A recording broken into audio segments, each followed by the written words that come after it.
मुख्यमंत्री डॉक्टर मोहन यादव ने आज बाढ़ प्रभावित हितग्राहियों के खाते में सिंगल क्लिक के माध्यम से क्षतिपूर्ति और राहत राशि ट्रांसफर की। इस मौके पर सीएम डॉक्टर मोहन यादव ने कहा कि आज हमने बाढ़ प्रभावित लोगों को मानवीय सहायता प्रदान की है। अभी फसल के नुकसान का सर्वे चल रहा है।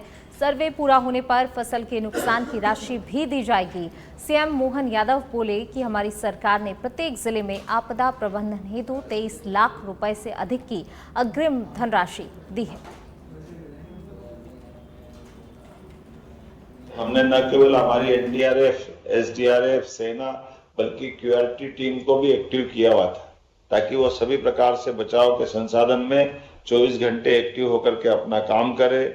जब मैं आपसे बात कर रहा हूं तो ये मान के चलता हूं कि हमने अपनी आपदा प्रबंधन के लिए हर जिले में 23 लाख रुपए से अधिक की अग्रिम धनराशि दी है कि ऐसे कभी कष्ट के मौके आए तो सरकार आपके साथ खड़ी दिखाई दे, प्रशासन पीछे न हटे। वैसे प्रशासन के लोग, हमारे सारे कलेक्टर, एसपी, सारे प्रबंधन के लोग इस सब बातों के लिए पूर्व से मानसिक रूप से तैयार थे, लेकिन चुनौती बहुत बड़ी थी। ऐसे में राहत और संबल देने में सरकार ने अपनी तरफ से आपकी आंखों में जगाए सपनों को, आपकी आशाओं को पूरा करने के लिए अपनी पूरी भूमिका अदा की। नाते हिस्से भी दें। और अब खबर मध्य प्रदेश के पन्ना से है, जहां पर गांव जसवंतपुरा में बाघ के हमले से हड़कंप मच गया है।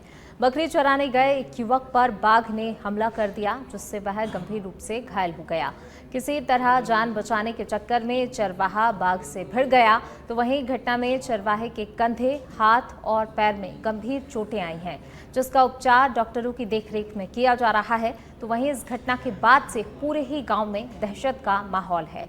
वन विभाग को इस घटना की सूचना दी गई है और लोगों से भी सतर्क रहने की अपील की गई है।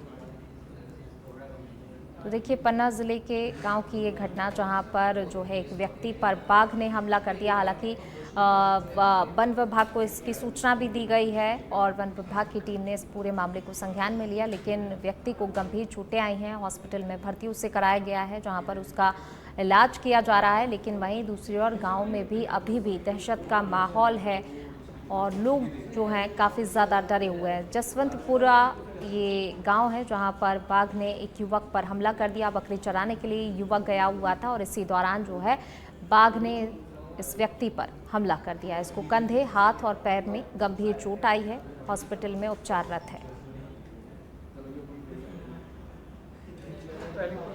सड़क है पूर्णन वाली पहली रास्ता में, तो पुलिया के पास थोड़ी ऊपर भटिया है, उधर चरा रहे थे बकरियाँ। तो सामने सीधा एकदम से राहे से निकला, तो एकदम से ऊपर लिपटा, तो लाठी ले थे, तो लाठी से फिर उसको लड़कारा। तो और बरेदी साथ में थे, तो एकदम से उनने लड़कारा, ये तो नाहर है, भाग भाग भाग, एकदम से उसको फेंका तो दूसरी तरफ भागा वो। तो लोग ने, अभी साथियों लोग ने लड़कारा, जब वो भागा। कौन था? वो बरेदी साथ में था एक। नहीं, किसने हमला किया था? वो टाइगर था। टाइगर ने? हाँ। फिर वो भागा, तो आदमी लोग और साथ वाले आए पास में, तो उन लोग ने फिर मेरी बकरियां हाँकी, वो लोग ने अपने साथ में किया और फिर मेरे को पास ही नहीं था रास्ता कुनन वाला, तो के द्वारा घायल किया होने के बाद आया है, जिसका जिला चिकित्सालय में उपचार जारी है। उसकी जो चोटें हैं अभी ज़्यादा गंभीर प्रकृति की नहीं हैं, साधारण प्रकृति की हैं और उनका समुचित इलाज सर्जन द्वारा किया जा रहा है। के द्वारा घायल किया। रक्षाबंधन पर्व के ठीक पहले मध्य प्रदेश के नेता प्रतिपक्ष उमंग सिंघार के एक पोस्ट ने सियासी गलियारों का माहौल गर्म कर दिया है। सीएम को संबोधित अपने पोस्ट में उमंग सिंघार ने प्रदेश में बढ़ रहे महिला संबंधी अपराधों पर सरकार को जमकर घेरा। उमंग सिंघार ने लिखा कि कल रक्षाबंधन का पर्व है। ये एक ऐसा अवसर है जब भाई अपनी बहन की सुरक्षा का वचन देता है, लेकिन भाई होने के नाते आप इस दायित्व में असफल होते दिखाई दे रहे हैं।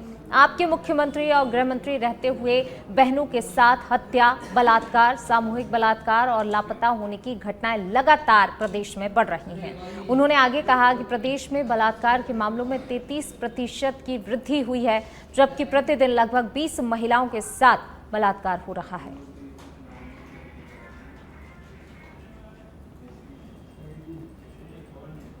चलिए बढ़ेंगे आगे, बात करेंगे राजधानी भोपाल की, जहां पर संस्कृति बचाओ मंच ने न्यू मार्केट स्थित राखी की दुकानों पर बहनों को जागरूक करते हुए सिर्फ सनातनी भाई की कलाई पर ही राखी बांधने की अपील की है। संस्कृति बचाओ मंच के अध्यक्ष चंद्रशेखर तिवारी ने अपने कार्यकर्ताओं के साथ न्यू मार्केट स्थित हनुमान मंदिर के पास राखी की दुकानों पर जाकर माताओं और बहनों को जागरूक किया। साथ ही निवेदन किया कि इस रक्षाबंधन पर आपकी राखी सनातन धर्मी भाई की कलाई पर ही बंधे, जिससे कि कोई जिहादी की घटना ना हो सके।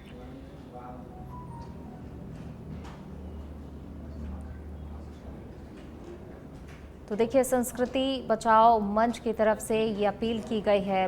राजधानी भोपाल स्थित न्यू मार्केट में जो है पहुंचे, यहाँ पर इस संस्कृति बचाओ मंच के सभी सदस्य और इनकी तरफ से अपील की गई है। सभी माताओं बहनों को जागरूक किया इन्होंने कि अगर जो आप राखी बांधती हैं तो ख़ास तौर से ध्यान रखा जाए कि वो सिर्फ सनातनी और हिंदू भाई की कलाई पर ही जो है वो राखी बंधे।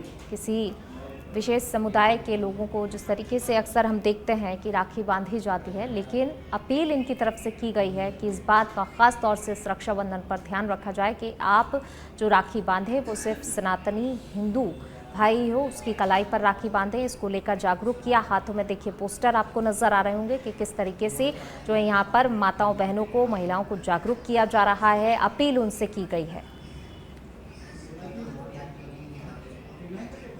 चलिए बढ़ेंगे आगे, बात करेंगे अगली खबर की। केंद्रीय मंत्री ज्योतिरादित्य सिंधिया और भाजपा प्रदेश अध्यक्ष हेमंत खंडेलवाल की मुलाकात चर्चाओं में बनी हुई है। जी हां, ज्योतिरादित्य सिंधिया से मुलाकात पर भाजपा अध्यक्ष हेमंत खंडेलवाल ने कहा कि जब से मैं अध्यक्ष बना हूं लगातार पार्टी के नेताओं से सौजन्य भेंट कर रहा हूं।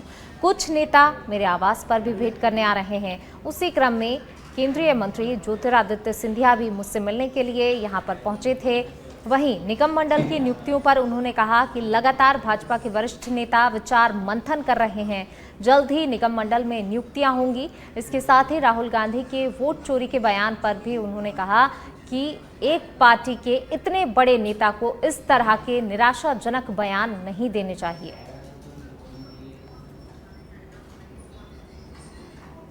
मैंने आपको फिर कहा, मैंने लोगों से आग्रह किया है, एक सिस्टम को बना रहे हैं, जिला कार्यकारिणी बना रहे हैं, जिलों में उसको मैसेज देने का प्रयास कर रहे हैं। पार्टी में कोई भी निर्देश नहीं होता, पार्टी में आग्रह होता है, परिवार में सब लोग मिलकर निर्णय करते हैं। तो धीरे धीरे हर वो चीज जो संगठन हित में होगी उसे करेंगे। हर घर तिरंगा अभियान आप लोग, मैंने आपको। चलिए बढ़ेंगे आगे, बात अगली खबर की। चुनाव आयोग पर मतदाता सूची में गड़बड़ियों को लेकर लगाए गए राहुल गांधी के आरोपों को लेकर मध्य प्रदेश के पूर्व गृह मंत्री नरोत्तम मिश्रा का बयान सामने आया है। मध्य प्रदेश सरकार के पूर्व गृह मंत्री नरोत्तम मिश्रा ने शायराना अंदाज में राहुल गांधी पर एक बयान जारी किया है। उन्होंने कहा कि बड़ा शोर सुनते थे पहलू में दिल का, चीर के देखा तो कतराए खून न निकला। इसके साथ ही उन्होंने ये भी कहा कि चुनाव आयोग पर राहुल गांधी का एटम बम तो फुस्सी बम निकला। ये तो देश की जनता पहले ही समझ गई थी कि अगर सच में राहुल गांधी के पास सबूत होते तो वह सबसे पहले विदेश जाते, फिर कोर्ट जाते। देश को बदनाम करने में वह सबसे पहले विदेश ही जाते हैं।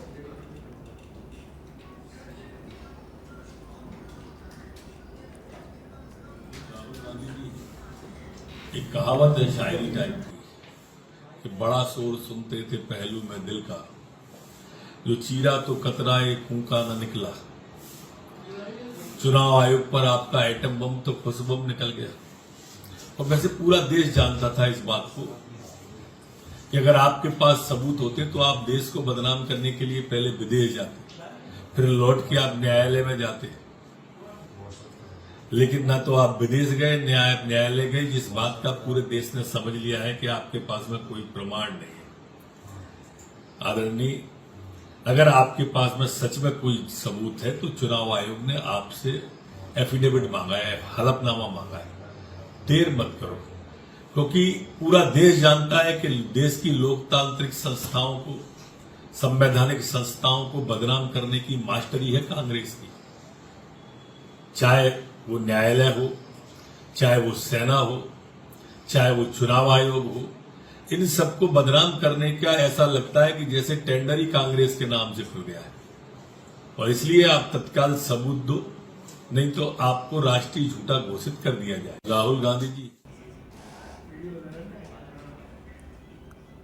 खबर बागेश्वर से है, जहां पर जिले में पंचायती सरकार बनाने को लेकर भाजपा ने अपनी कमर कस ली है। 19 सदस्यों वाली जिला पंचायत में 10 सदस्यों के बहुमत से सरकार बन सकती है। भाजपा समर्पित 9 निर्वाचित और 1 बागी निर्दलीय सदस्य के आधार पर भाजपा बहुमत का दावा कर रही है। बागेश्वर की भाजपा जिला अध्यक्ष प्रभा गड़िया ने पार्टी कार्यालय में जिला पंचायत सदस्यों के साथ मिलकर जिले की पंचायती सरकार बनाने का दावा पेश किया है और कहा कि बागेश्वर जिला पंचायत अध्यक्ष निर्वाचन की सीट को अनुसूचित जाति महिला रखा गया है। बागेश्वर भाजपा ने अध्यक्ष पद के दावेदारों में जीते हुए 2 सदस्यों का नाम भेज दिया है।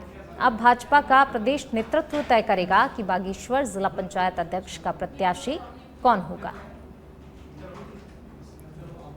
तो जिला अध्यक्ष प्रभा गड़िया ने पेश किया है अपना नाम, जीते हुए 2 सदस्यों का नाम भेजा गया है और अब जो है प्रदेश नेतृत्व तय करेगा कि आखिरकार किसको बनाना है। पंचायत की सरकार की बात कर रहे हैं, उसमें हम लोग का जैसे कि आपको पता है अनुसूचित महिला की जो सीट आई है, इसमें हम लोगों के जो 2 आवेदन हम लोगों के पास आए हैं, तो हमारा शीर्ष नेतृत्व का जो फैसला रहेगा शीर्ष नेतृत्व से जिसके नाम पे विचार किया जाएगा और जो उनका फैसला रहेगा शीर्ष नेतृत्व का, सभी लोग उसी रास्ते पे आगे बढ़ते रहेंगे। हम लोगों के पास 10 लोग जिला पंचायत सदस्य हैं, पूर्ण बहुमत है हमारे पास। उसमें से हम लोगों की जो 2 महिलाएं हैं, जैसे कि हमारी हेमलता जो भैरू चपट्टा से है और हम लोगों की जो वजुला क्षेत्र से शोभा आर्या जी हैं, तो 2 हम लोगों के पास प्रत्याशी हैं। दोनों के नाम हम लोगों के शीर्ष नेतृत्व तक पहुँच चुके हैं। जो हमारे